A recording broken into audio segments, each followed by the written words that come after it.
Muito bom dia a todos.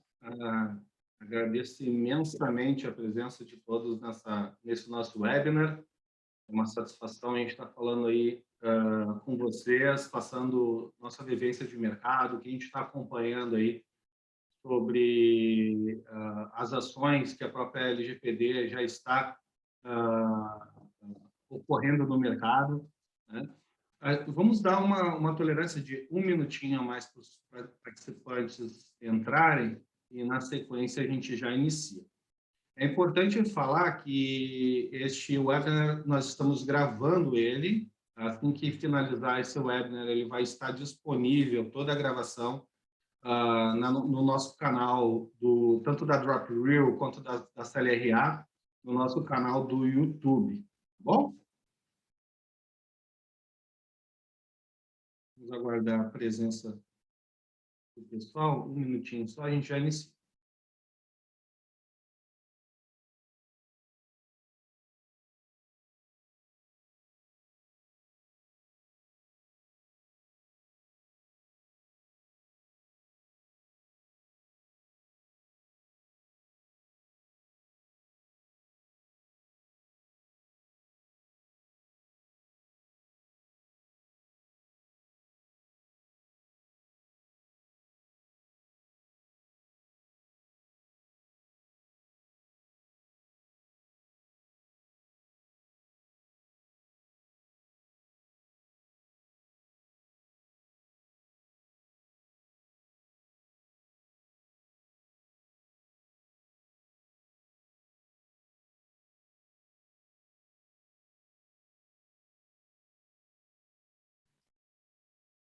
Muito bem.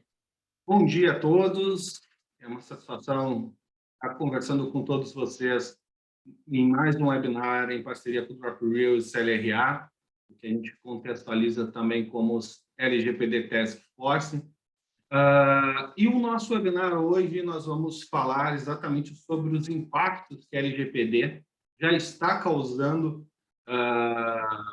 para organizações, e também, nesse caso, voltado, mesmo antes das sanções entrarem em vigor pela Lei Geral de Proteção de Dados. Nosso cronograma, na verdade, nós vamos apresentar aqui a LGPD Task Force, fazer uma breve apresentação. Na sequência, vamos falar sobre a contextualização da LGPD, vamos falar sobre as sanções administrativas, processos judiciais que já envolvem a LGPD, já está sendo mencionada. Vamos falar sobre incidentes de segurança, crime cibernético, que está afetando as empresas e, principalmente, a privacidade de dados pessoais. No fim, nós vamos dar algumas dicas de melhores práticas para adequação das organizações e, por final, nós vamos abrir espaço para dúvidas. Eu peço a todos que mantenham suas câmeras desligadas e também o seu áudio desativado. E qualquer dúvida, por favor, podem colocar diretamente no chat, que no final nós vamos ter o prazer de responder todas elas, mesmo que se estenda um pouco, né? Nossa previsão aqui é de 1 hora do nosso webinar, mas por espaço de dúvidas a gente pode ir seguindo, né? Mas a gente tem aqui o que cumprir o prazo de encerramento da nossa apresentação. Okay? Falando um pouco sobre a LGPD Task Force, a LGPD Task Force é um grupo multidisciplinar, onde a gente entende que o processo de adequação à Lei Geral de Proteção de Dados não é só de uma frente jurídica, assim como não é só na frente de tecnologia da informação, de segurança da informação ou da área de compliance. A LGPD Task Force teve uma iniciativa em 2019 com 3 empresas, onde envolvia a DropReel, a CLRA e também a NGX IT. A NGX aqui temos a satisfação de ter alguns participantes da NGX junto com a gente. Então, neste contexto, nós já vemos aí, desde 2019, adequando, assessorando organizações no processo de adequação à Lei Geral de Proteção de Dados. E cada um com a expertise em suas áreas, né? E para esse webinar aqui, então, está junto comigo, eu sou o Manuel Ramos, sou da Drop Real, sou head da empresa, e junto comigo aqui está a Flávia e a Paola da CLRA. Flávia, por favor. Obrigada, Manuel. Muito bom dia, pessoal. Obrigada a todos pela participação. Como o Manuel comentou, então, eu sou a Flávia. Em conjunto com a Paola, somos sócias da CLRA, um escritório de advocacia e também uma empresa de consultoria voltado para compliance e governança corporativa. Eu tenho mais de 20 anos de experiência na área de compliance, sou especializada aí na frente de direito digital e a gente trabalha aí como DPO as a Service de algumas empresas. Pode passar, Manuel. A Paola? Paola quer se apresentar? Rapidinho? Bom, Sim, pode ser. bom dia, pessoal, tudo bem? Bom, sou a Paola, juntamente com a Flávia e a Maís, que também está aqui como participante, somos sócios da CLRA, atuando em diversos aspectos e principalmente na adequação de empresas à Lei Geral de Proteção de Dados, que hoje é a nossa maior paixão, nosso carro-chefe aqui no escritório. Então, ao longo desse webinar, vocês vão ouvir mais um pouquinho de mim na parte ali de processos judiciais. Maravilha, Paola, obrigado. Também junto com a gente como moderador, o Pablo Kruger, faz parte do time de privacidade da Drop Real, e ele vai ser nosso moderador no final para ler as perguntas e a gente responder aqui com o maior prazer. Então, vamos iniciar nosso webinar. Primeiro, eu vou passar a palavra agora para a Flávia. Flávia, por favor. Obrigada, Manuel. Bom, acho que é importante, antes de mais nada, a gente contextualizar um pouco a questão do objetivo da Lei Geral de Proteção de Dados. A Lei Geral de Proteção de Dados, ela entrou em vigor depois de uma turbulência aí com relação à sua vigência em 18 de setembro do ano passado, tá? Ela é uma lei que foi preparada, né? Se a gente observar a lei, né? Ela foi preparada com base na GDPR, que é a Lei de Proteção de Dados da União Europeia, e o principal objetivo dela é justamente garantir a privacidade dos indivíduos, né? Então, ela é uma lei que é aplicável para todas as pessoas físicas ou jurídicas, né, de direito público ou privado, que tenham como objetivo a prestação de serviço quando houver tratamento de dados pessoais. Tá? Então, houve algum tipo de tratamento, desde o acesso, a coleta, o armazenamento, a eliminação daquele dado pessoal já é considerado pela lei um tratamento e estaria amparado pela lei. O que a lei ela diz, né? Ela diz que tanto as pessoas físicas ou jurídicas, elas precisam tratar dados somente se observados um dos 10 requisitos legais, tá? Dentre eles está aí o consentimento, que é amplamente discutível, justamente pelo fato de que ele é o mais frágil, né, dessas hipóteses de tratamento, porque ele pode ser revogado a qualquer tempo, né? Então, a lei ela dispõe que, se não houver uma previsão dentro daquelas hipóteses de tratamento de dados pessoais, você não está atendendo aos requisitos da lei.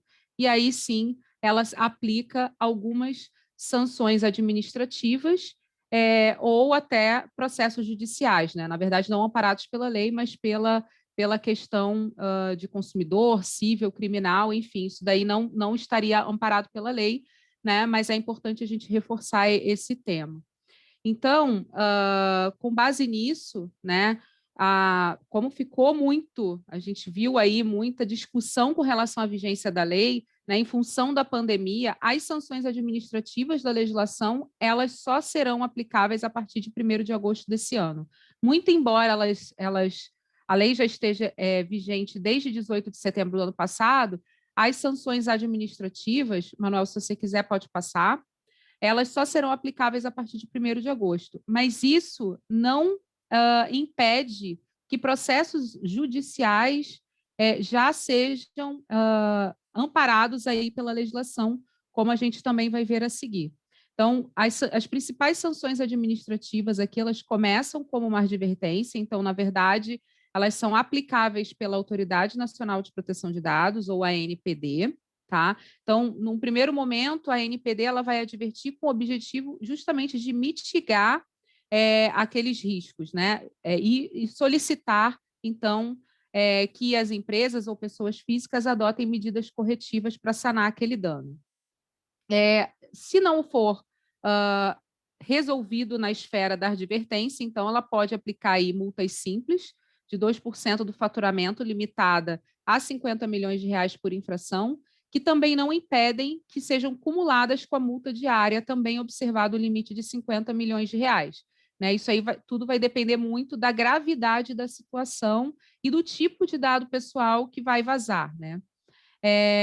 A lei também prevê como uma sanção o bloqueio dos dados até que seja regularizado a infração, né? A publicidade daquela infração e eventual eliminação dos dados pessoais. Né? E como eu comentei, isso não impede, então, que processos judiciais venham a decorrer em função de vazamento de dados, né, ou do tratamento indevido desses dados pessoais, o que pode causar danos de imagem e reputação, que, na verdade, podem ser até muito mais prejudiciais do que a sanção, né, em si, né, em decorrência dos valores. A Paola ela vai comentar agora um pouco sobre os processos judiciais que a gente já tem visto com base na LGPD. São alguns que já ganharam notoriedade aí em função dos controladores de dados pessoais que estão envolvidos dentro desses processos. E, novamente, qualquer dúvida, ficamos à disposição, fiquem bem à vontade para comentar ali no chat, que a gente vai responder todas as dúvidas ao final. Maravilha, obrigada, Flávia. Bom, pessoal, vamos passar aqui, então, para a análise de alguns processos judiciais que tiveram como embasamento a Lei Geral de Proteção de Dados. O primeiro processo que a gente trouxe aqui é o do Serasa, é um processo que ficou bastante famoso, é uma ação civil pública proposta pelo Ministério Público do Distrito Federal, em razão da comercialização de dados pessoais por meio dos produtos lista online e prospecção de clientes do Serasa. Através desses produtos, o Serasa estava vendendo dados como nome, CPF, endereço, contato, poder aquisitivo, perfil financeiro, onde estima-se aí mais de 150 milhões de CPFs. E nesse caso, o Ministério Público sustentou que esse comércio de dados ele seria irregular, ilegal, estaria ferindo o direito à privacidade e que para esse tipo de tratamento seria necessário um consentimento específico por parte do titular. O Serasa, por sua vez, ele baseou esse tratamento com base no legítimo interesse, utilizou esse fundamento legal, mas acredito que aí ele esqueceu de colocar na balança se os direitos e garantias fundamentais do titular do dado não estavam sendo feridos, que nem prevê a LGPD. Então, o que saiu dessa decisão é que o Ministério Público estaria correto, que existe uma necessidade de consentimento prévio, uma autorização do titular para compartilhar esse tipo de dado pessoal com terceiros, ainda mais a título oneroso, né? Porque, no caso, o Serasa ele não apenas está armazenando esses dados pessoais, mas ele está compartilhando com terceiros sem qualquer autorização dos titulares. Então, nessa recente decisão aí de final de maio, nesse agravo de instrumento, o Tribunal de Justiça manteve a decisão liminar que suspendeu essa comercialização, sob uma pena de multa de R$5 mil por venda efetuada. Pode passar, por gentileza. Aqui é outro caso também do Serasa, mas a situação é um pouquinho diferente. Aqui é uma ação, uma obrigação de fazer, combinada com indenização por danos morais, onde, nesse caso, o autor ele foi incluído, né, involuntariamente no cadastro de inadimplentes em função de uma pendência financeira. Acontece que, nesse cadastro, o Serasa mantém, entre os outros dados pessoais, o telefone desse consumidor. E, nesse caso, o que se discute nessa sentença? É justamente o princípio da necessidade. Para atingir essa finalidade, eu preciso também compartilhar o telefone desse titular, né? A LGPD ela permite a proteção ao crédito, então essa inclusão no cadastro não estaria incorreta. A questão aí mesmo é a divulgação do número de telefone desse titular, sem a autorização, sem o consentimento do titular para compartilhar. Então, nesse caso, novamente, o Serasa foi condenado a se abster, em definitivo, de divulgar o número do autor e teve que pagar também uma indenização por danos morais no valor de R$4.000. Pode passar para o próximo. Aqui a gente já trouxe o caso da Cyrela, que ficou bastante famoso, né? Trata-se de uma ação de indenização por dano moral, onde, nesse caso, a Cyrela compartilhou os dados pessoais de um cliente com terceiros. Esse cliente, ele havia adquirido uma unidade de um empreendimento da Cyrela, existe um contrato, mas ele compartilhou esses dados com terceiros como instituições financeiras, consórcios, empresas de arquitetura, de construção, fornecimento de imobiliário, que entraram em contato com esse cliente para oferecer serviços, produtos, sem que isso fosse informado previamente para o titular, né, para o cliente da Cyrela. O contrato deles, inclusive, prescrevia apenas a possibilidade da inclusão desses dados para fins de bancos de dados de cadastro positivo, mas não havia qualquer informação sobre a utilização para outros fins, que nem esse caso de compartilhamento com terceiros. Então, em razão disso, a Cyrela foi condenada a se abster de repassar esses dados para terceiros, tanto dados pessoais, financeiros ou sensíveis, sob pena de uma multa de R$300 por contato indevido, e também teve que pagar uma indenização aí a título de danos morais no valor de R$10.000 em função desse compartilhamento. Pode passar. Aqui, então, a gente traz outro caso que está bem em pauta, essa semana também circulou bastante notícia, que é essa ação civil pública em face da concessionária da linha 4 do metrô de São Paulo. Não sei se na época vocês chegaram a ver que tratava essa notícia, mas o que aconteceu é que foi instalado dentro da plataforma do metrô alguns painéis de publicidade com câmeras que coletavam a reação dos passageiros, né, aquelas publicidades, aqueles serviços que estavam passando ali. Aí, nessa câmera, foi coletado dados biométricos, que são dados pessoais sensíveis, ou seja, dados que a legislação traz uma preocupação ainda maior, e foi verificado questões de gênero, faixa etária, que daí a gente tem que relembrar que os dados pessoais de crianças e adolescentes também merecem uma atenção especial, e a própria reação mesmo do consumidor, tudo isso sem sequer se informar para o consumidor que esses dados biométricos estavam sendo coletados e sequer com uma autorização prévia para a utilização desses dados pessoais. Então, nesse caso, o IDEC, né, que foi quem entrou com essa ação, pretendia uma indenização de 100 milhões, que acabou não sendo acatada, por se entender que não estava condizente esse valor com o dano propriamente, que essas imagens não teriam sido compartilhadas e armazenadas de forma permanente em algum meio de comunicação. Então, em razão disso, se baixou o valor da condenação em 100 mil reais, sem falar, né, da necessidade de se abster de captar essas imagens, sons e quaisquer outros dados sem o consentimento prévio. E caso volte a se adotar essa prática, deverá, então, primeiro se obter esse consentimento com esses titulares, passando essa informação clara e específica sobre essa captação, quais são os dados pessoais e de que forma eles vão ser tratados. Pode passar.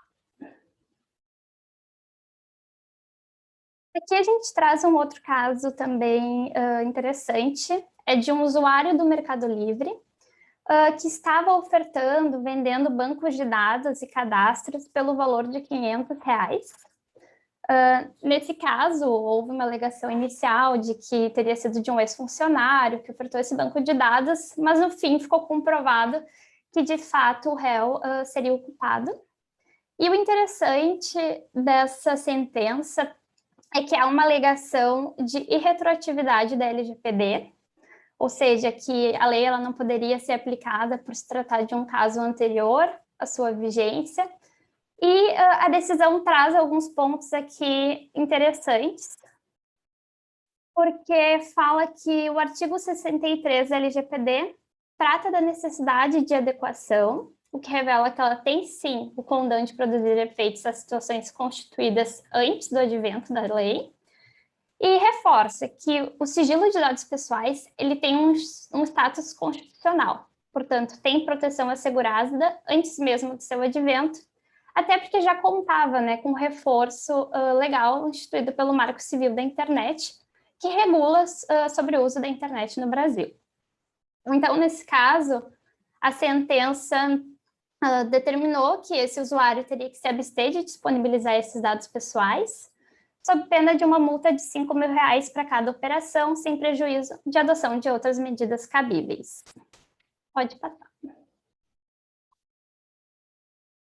A gente traz um caso, daí já não é tão conhecido, mas é interessante. Trata-se de uma fraude em um contrato de financiamento de veículo, que a situação foi que o titular do dado foi até uma concessionária, se interessou por um veículo, passou alguns dados pessoais, entretanto, acabou desistindo da compra. E aí, para surpresa dele, chegou um boleto de pagamento para quitar esse financiamento e depois chegou uma carta informando sobre a inclusão dele no cadastro de inadimplentes. Ou seja, os dados pessoais dele, que foram passados para a concessionária, acabaram sendo utilizados de forma indevida. E na decisão, a LGPD ela é trazida fortemente, assim, justamente por essa utilização dos dados pessoais de forma irregular, né, foram tratados em violação aos fundamentos de sua proteção, a finalidade específica que foi informada ao titular, ou seja, até nesse tipo de processo a gente vê que a legislação está sendo utilizada fortemente. Nesse caso, houve uma condenação de R$ 4.000 em danos morais. Pode passar. Também a gente trouxe essa notícia do valor, bem interessante, é uma notícia de janeiro de 2021, que falava que até o final de novembro de 2020, já existiam 139 ações trabalhistas que utilizaram a LGPD. Ou seja, a lei entrou em vigor em setembro e até o final de novembro de 2020, a gente já tinha 139 ações trabalhistas tramitando. Então, agora a tendência é que esse número seja muito maior. E só nessas 139 ações já somavam R$ 15 milhões. Então, é bastante relevante. Pode passar, que a gente vai pegar alguns trechos dessa notícia só para contar para vocês como é que foi utilizado o LGPD nos casos. Nesse primeiro caso aqui, é de uma ex-funcionária da empresa ProSaúde que utilizou a LGPD para solicitar o acesso às folhas de ponto. Ou seja, a gente sabe que na LGPD existe o direito do titular de acesso às informações e os dados pessoais que estão em posse da empresa, a forma como eles estão sendo utilizados. Então, aqui, a defesa dela argumentou que esse documento pertencia à trabalhadora e, com base na LGPD, ela poderia ter esse acesso. Nesse outro caso, é de um trabalhador que não queria que a publicação do nome dele fosse colocada no processo, no Diário Oficial, apenas as iniciais, para dificultar a identificação dele no momento que ele for buscar outros empregos, né? Então, aqui a gente pode pensar em esse direito de anonimização, de pseudonimização dos dados pessoais, que é também um direito previsto na Lei Geral de Proteção de Dados. Pode passar. Também a gente tem um caso de uma funcionária que pediu ao Magazine Luiza que retirasse do sistema interno da empresa, ou seja, um sistema que outros colaboradores tinham acesso, com informações sobre um possível envolvimento dela com atividades perigosas. Ou seja, informações, dados pessoais também, que colocam essa titular em uma situação de constrangimento. Então, a decisão liminar determinou a retirada dessas informações pela empresa, com base na LGPD. E, por último, aqui, é o caso de uma professora que utilizou a LGPD para questionar o modelo de aulas adotados durante a pandemia, por violar os seus direitos de personalidade. Nesse caso, o que aconteceu é que essa universidade ela não foi transparente com a professora, não se comprometeu por escrito, seja com algum termo ou com contrato com a segurança desses dados pessoais e nem foi transparente sobre a forma como eles seriam tratados. Então, em função disso, saiu uma decisão determinando que a universidade parasse de armazenar e distribuir esses vídeos de aula com a imagem da autora. Pode passar, eu acredito que seja isso. Isso, perfeito. Paola, obrigado. Obrigada, gente. Qualquer dúvida que vocês tiverem sobre esse processo, fiquem à vontade para nos questionar, que ao final a gente vai abrir esse espaço. E espero que tenham gostado desses processos aí que a gente separou para vocês. Maravilha. Bem, aqui a gente vai falar um pouco sobre os incidentes de segurança e crimes cibernéticos, principalmente os que estão afetando aí a Lei Geral de Proteção de Dados. É importante ressaltar que o incidente de segurança nem sempre é um crime cibernético, né? O incidente de segurança ele pode ocorrer de uma forma equivocada, pode ser um erro humano, de uma forma intencional ou não intencional. Quando é intencional, pode se virar um crime, um ataque cibernético feito por o que a gente, até o termo está errado, né? A gente falar que é feito por hackers, né? Na verdade, hackers são profissionais de segurança, e sim, o termo correto seria crackers, ou seja, criminosos realmente que exploram vulnerabilidades. Então, a gente vai falar um pouco sobre alguns incidentes de segurança e, dentro deles também, alguns crimes cibernéticos. Bem, primeiro nós vamos falar aqui sobre vazamento intencional e não intencional. É um tipo de incidente de segurança que a gente vê acontecer muito no dia a dia. Parece que nos últimos 2 anos aí com a pandemia e o trabalho remoto, realmente isso intensificou, tanto incidentes de forma intencional, não intencional, e também os ataques cibernéticos. Então, o primeiro caso que a gente traz aqui para vocês é um caso novo, né? Ocorreu no mês passado, onde os dados, né, da Secretaria da Educação de Minas Gerais vazaram, né, dados pessoais e jornais de trabalho dos professores da rede estadual, tiveram os dados vazados na internet. Dentro do processo, dentro da Secretaria da Educação, a própria Secretaria da Educação utiliza uma plataforma do Instituto Unibanco. E esse incidente é um exemplo de um tipo de vazamento que foi não intencional, porque o próprio Instituto Unibanco ele alegou que expôs esses dados de forma equivocada.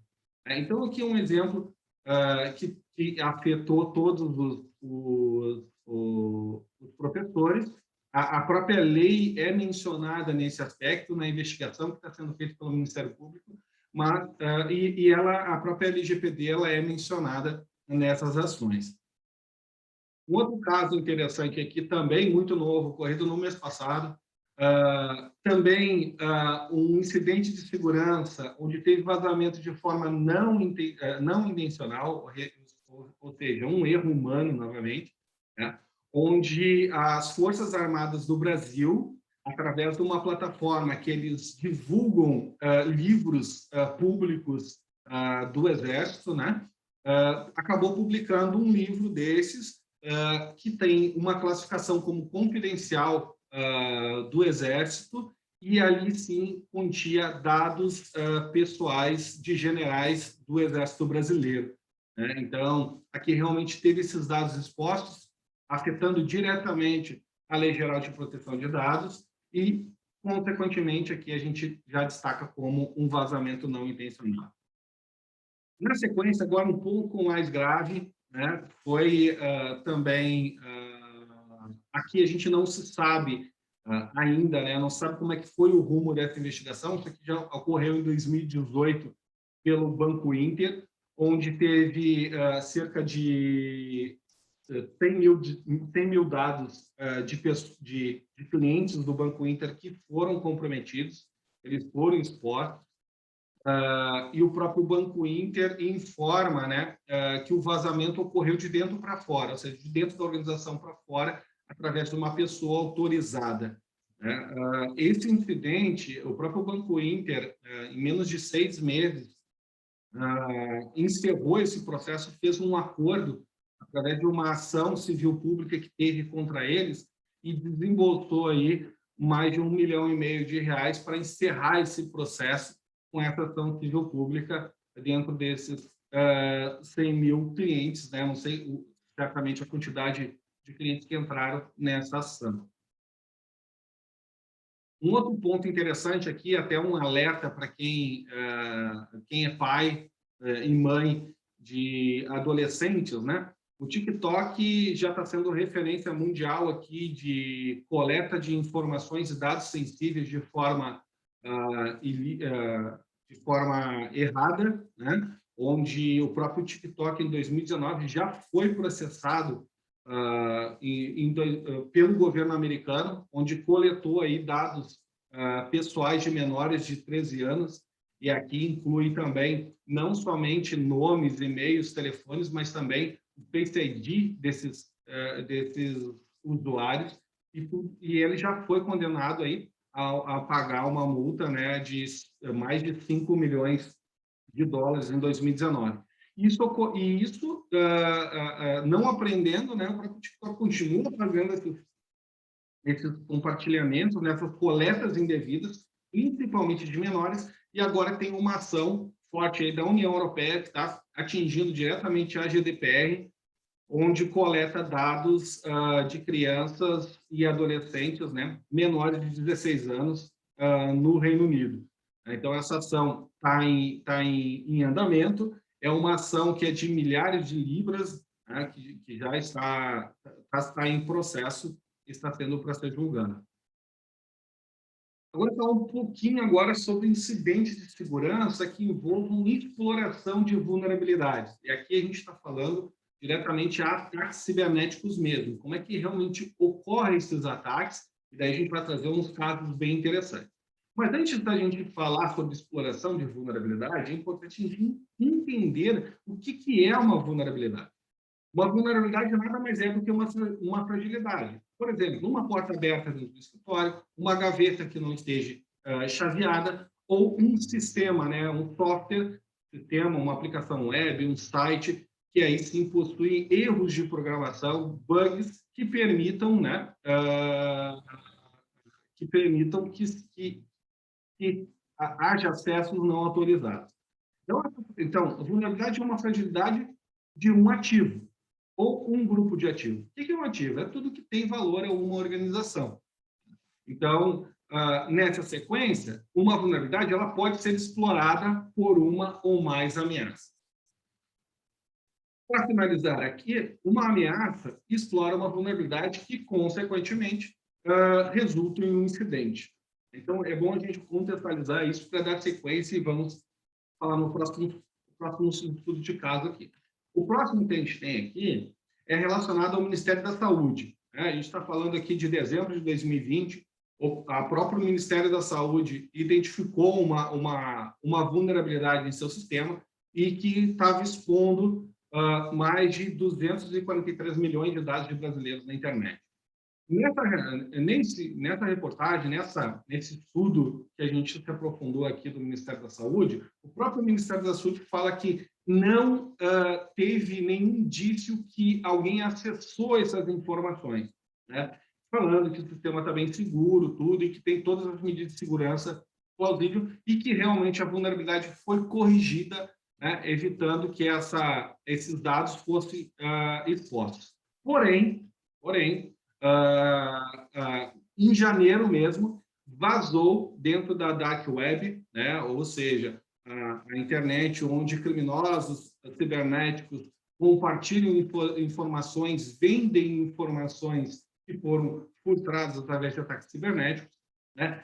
Apareceu uma base de dados gigantesca com mais de 223 milhões de brasileiros.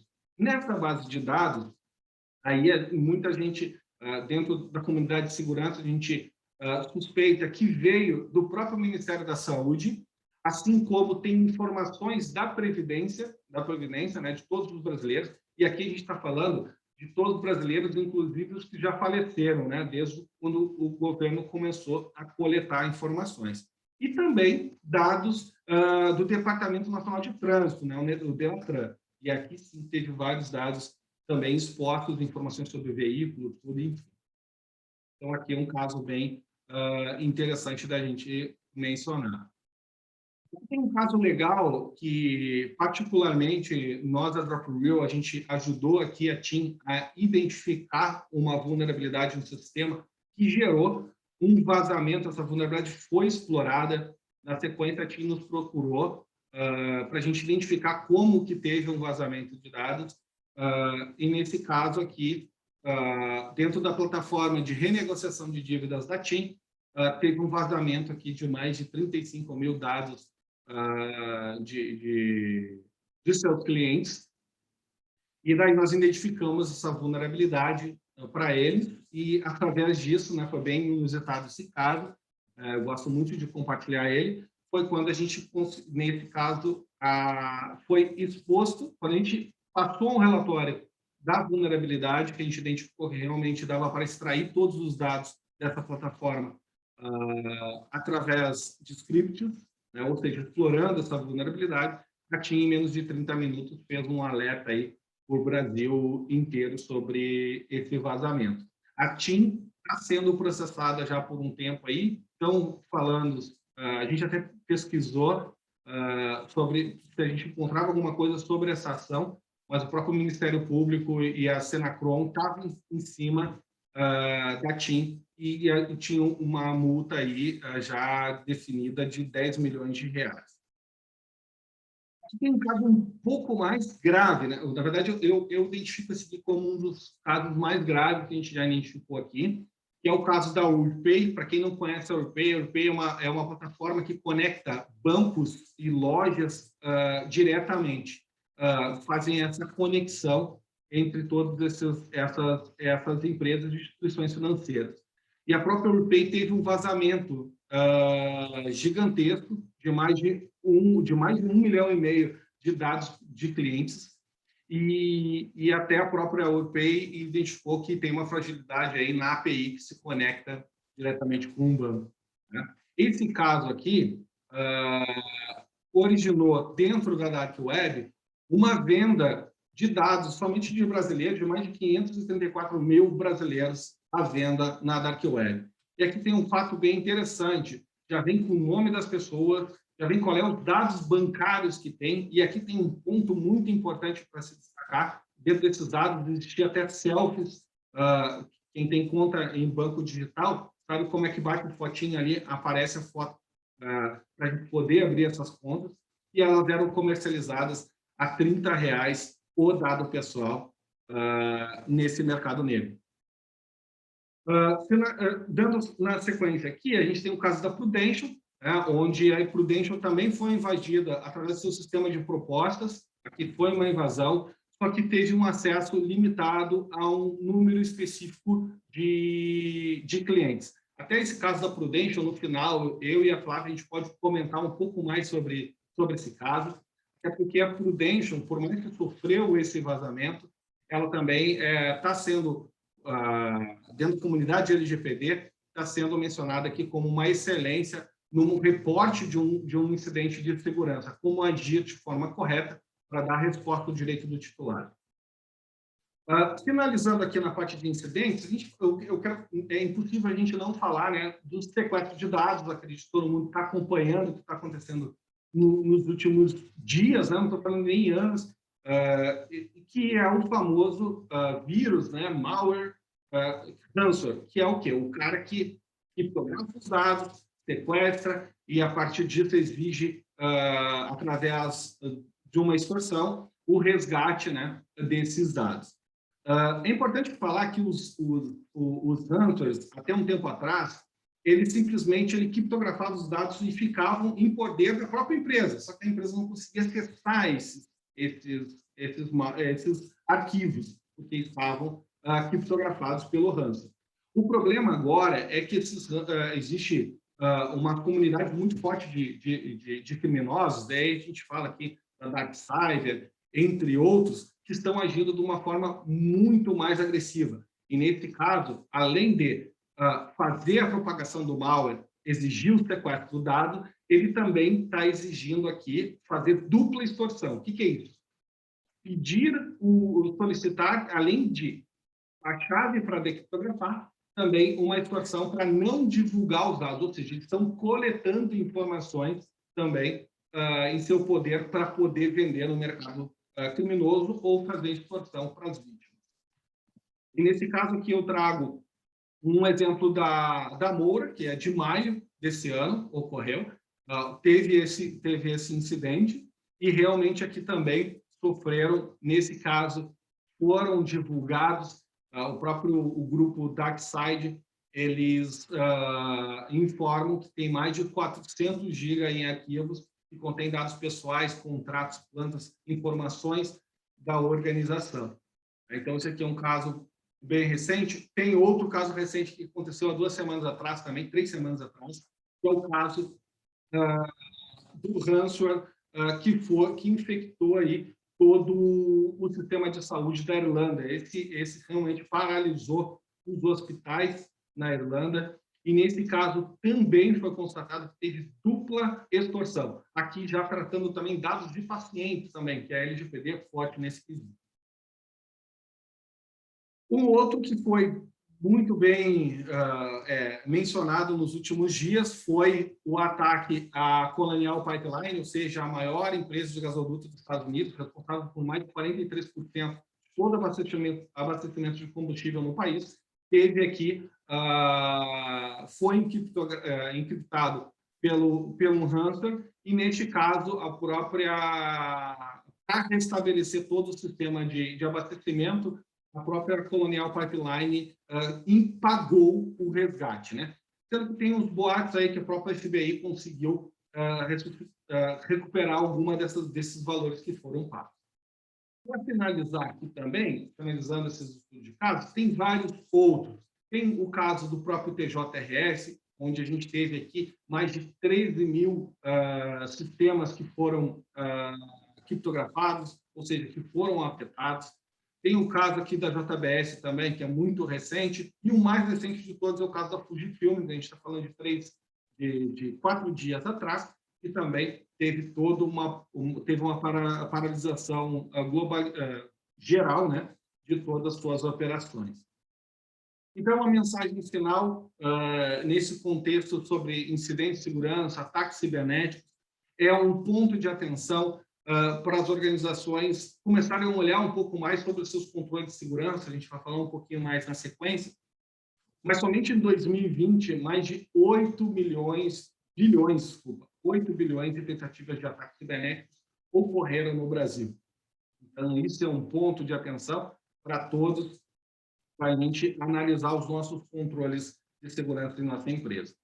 Isso porque esses malwares, a gente falou aqui do hackers, são cada vez mais inteligentes, prontos para burlar os sistemas de proteção, né, os antivírus tradicionais que as empresas têm. Agora a gente vai falar um pouco sobre as melhores práticas. Eu vou passar a palavra aqui para a Flávia, e eu também estou à disposição a fazer responder qualquer questionamento de vocês no final. Flávia, por favor. Obrigada, Manuel. Bom, vocês viram que tem bastante coisa acontecendo, né, já com base nesse contexto da LGPD, e que o prazo aí para 1º de agosto se aproxima, então a gente entende que vamos ter ainda mais questões, né, envolvendo penalidades, e esses ataques eles não vão parar. Como a gente viu aqui pela apresentação do Manuel, a gente observa que realmente é uma tendência, infelizmente, de aumentar, inclusive, né? Então, por isso, a gente precisa se precaver, se prevenir. Né? Aqui a gente lista algumas das melhores práticas que a gente tem visto e acompanhado no mercado, junto aos nossos clientes, inclusive, tá?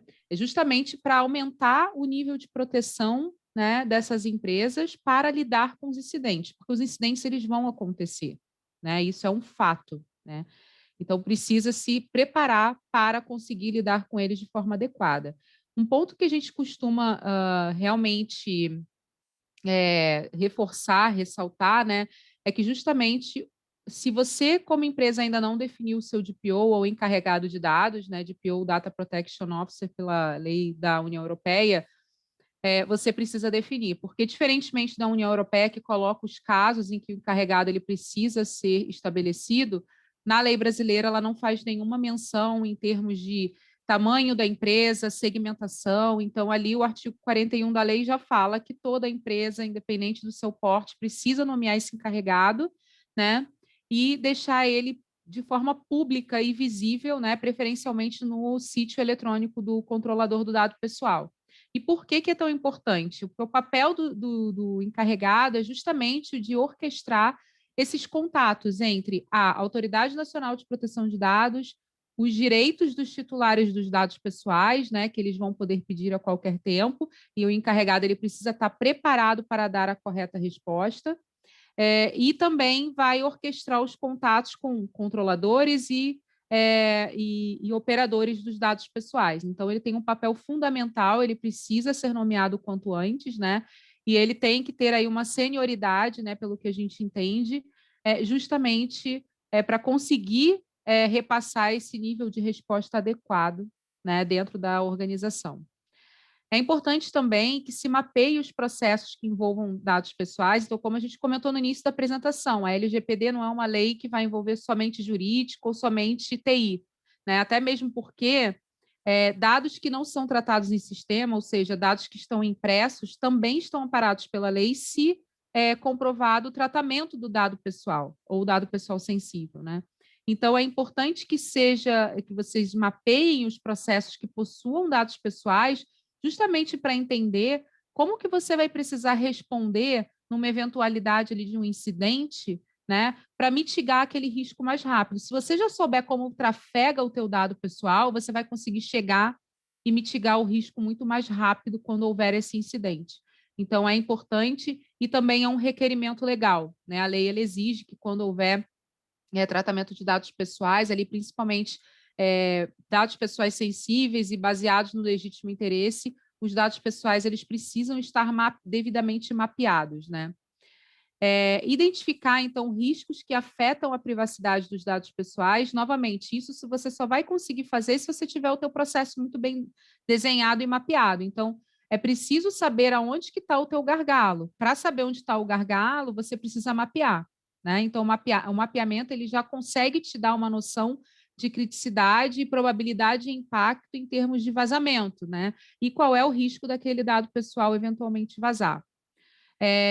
A questão também, o amparo legal, né, da documentação interna e externa da empresa é super importante. Então, revisar contratos para validar se as cláusulas estão de acordo com a Lei Geral de Proteção de Dados, se elas amparam os controladores, se estão incluídas as questões das responsabilizações. Em caso de gestão de incidente, o que a empresa precisa fazer? A gente tem visto com muita frequência, muitos clientes têm procurado a gente, tem sido uma prática de mercado muito comum também, empresas buscarem fazer parceria com empresas que estejam num nível de adequação aceitável, né? Então, as empresas estão recorrendo a termos aditivos aos contratos de trabalho, justamente para garantir que aquele fornecedor, aquele terceiro com quem se estabelece a relação contratual está aderente à legislação, justamente porque a responsabilização ela é solidária, né? Então é importante estar munido dessa questão contratual também, né? E ter termos e políticas corporativas que subsiem, né? Que façam, né? Que deem esse amparo para se tratar os dados pessoais, né?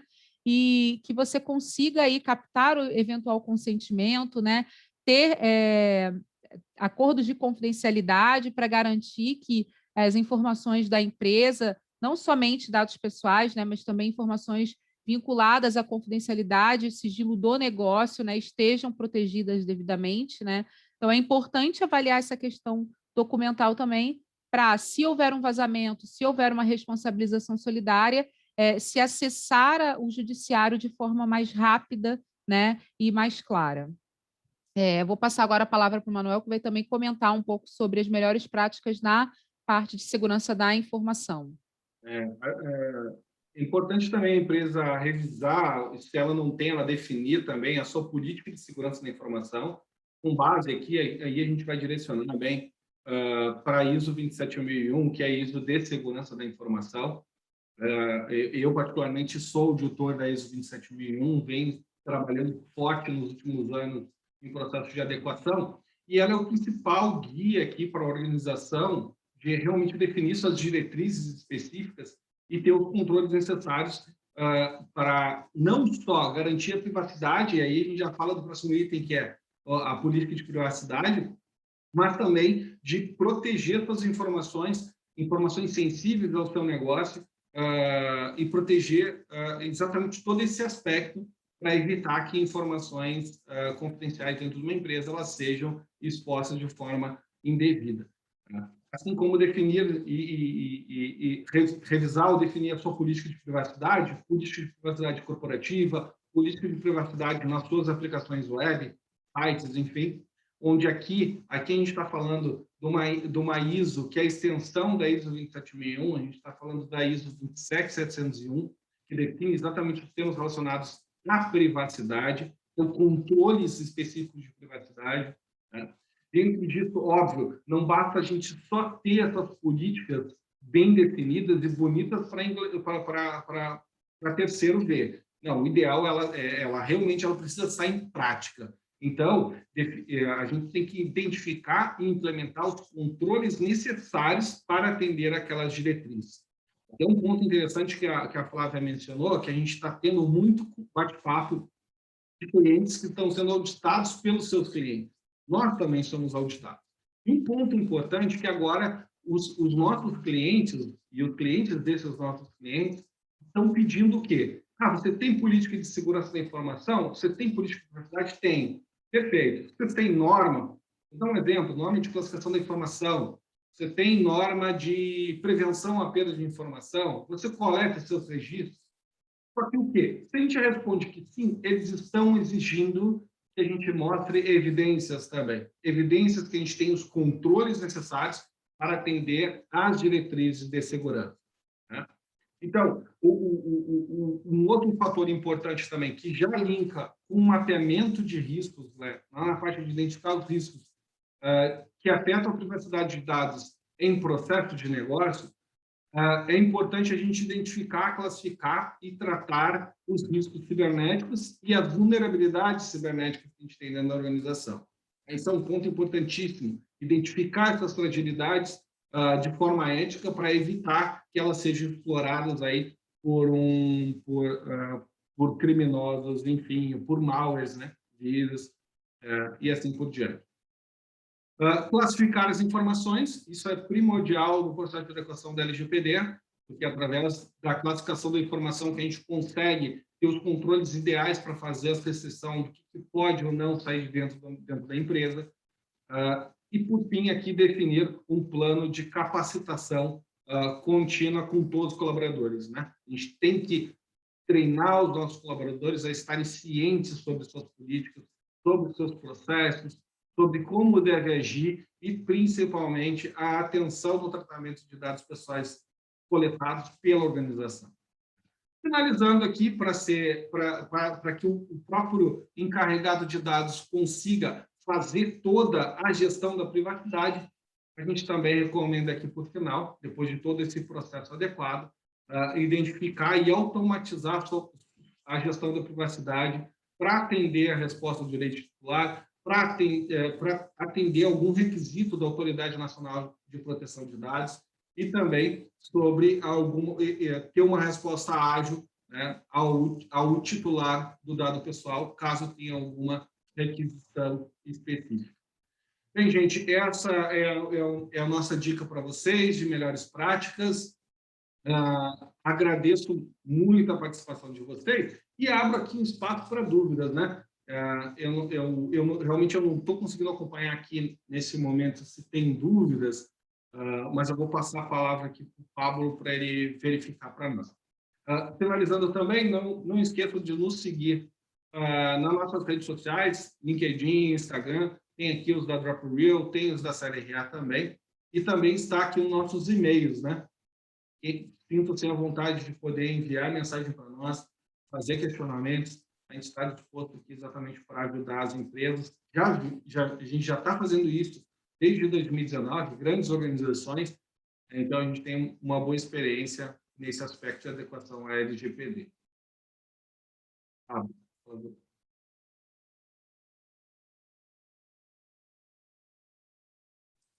Pablo? Pablo, é isso?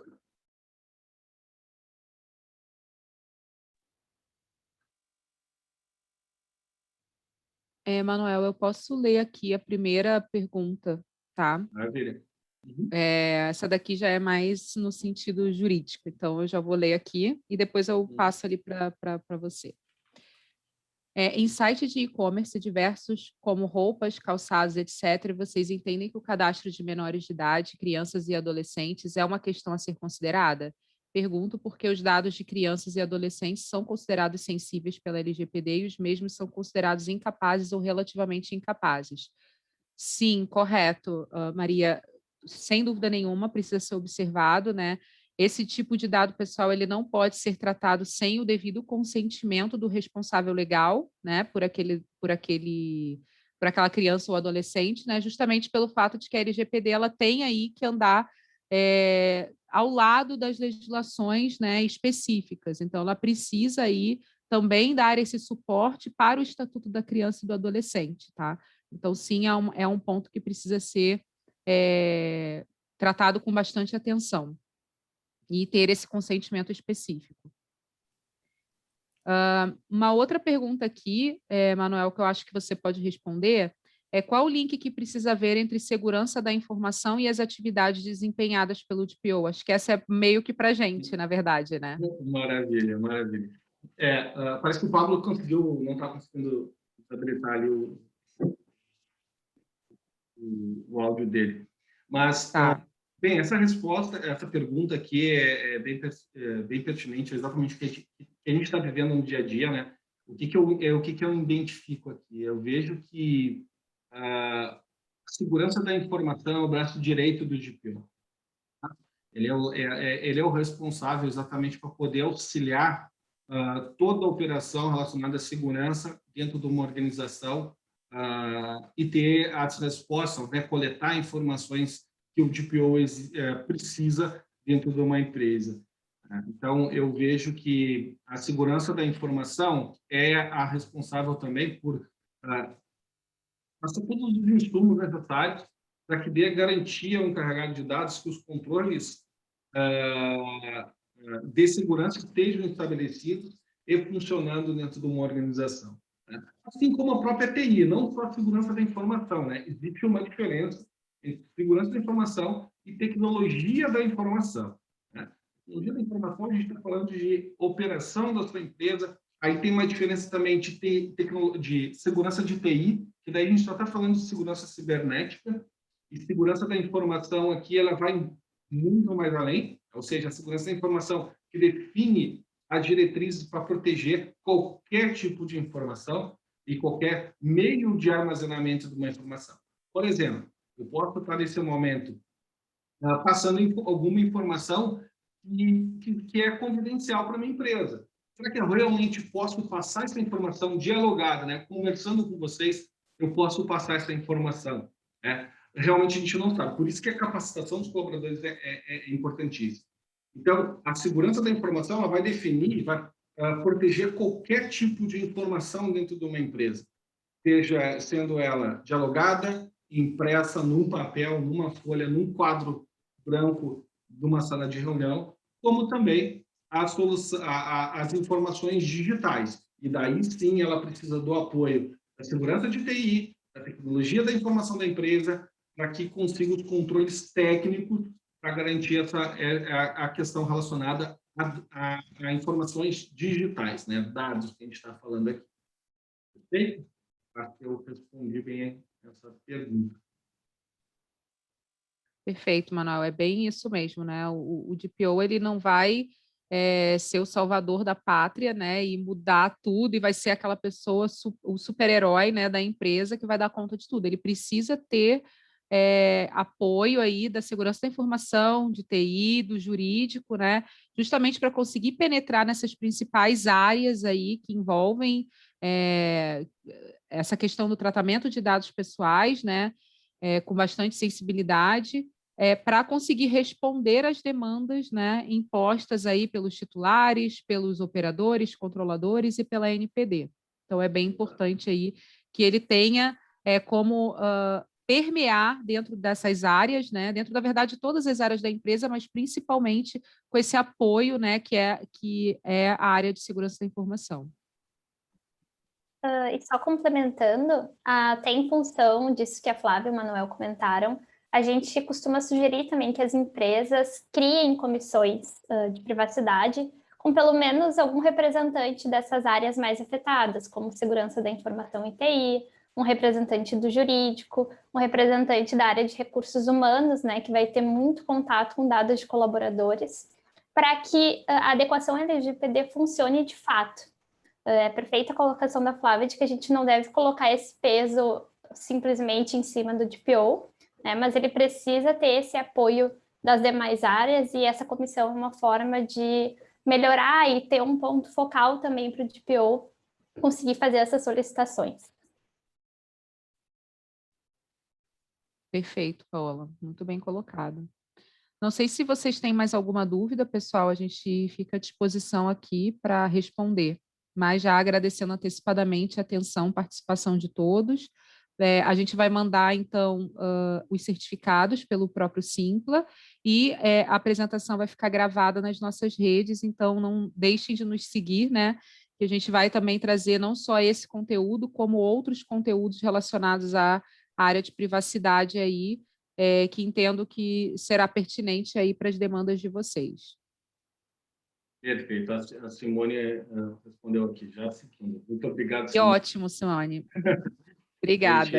A gente realmente está intensificando nossas ações de comunicação para exatamente a gente trazer a nossa expertise, né? Tanto a CLRA no lado jurídico, na parte de compliance, direito digital, quanto a própria Rio na parte de segurança da informação e segurança cibernética. A gente vai estar preparando uma série de materiais também. A gente está retomando, né, Flávia, uma série de webinars que a gente já fez no passado, agora a gente vai retomar, vai intensificar isso, sem falar também em lives que nós vamos começar a fazer depois do horário, através das nossas plataformas também, aí sempre chamando alguém, falando um assunto específico, mais escutando, né? Nas lives a gente mais vamos escutar as outras pessoas do que falar mesmo, né? Então, é uma satisfação estar compartilhando essas informações com vocês. Muito obrigado, e eu conto com a presença de vocês nos próximos eventos. Obrigado, pessoal. Muito obrigada, pessoal. Até a próxima, então. Obrigada, pessoal. Até a próxima. Bom dia aí para todos Bom vocês. dia.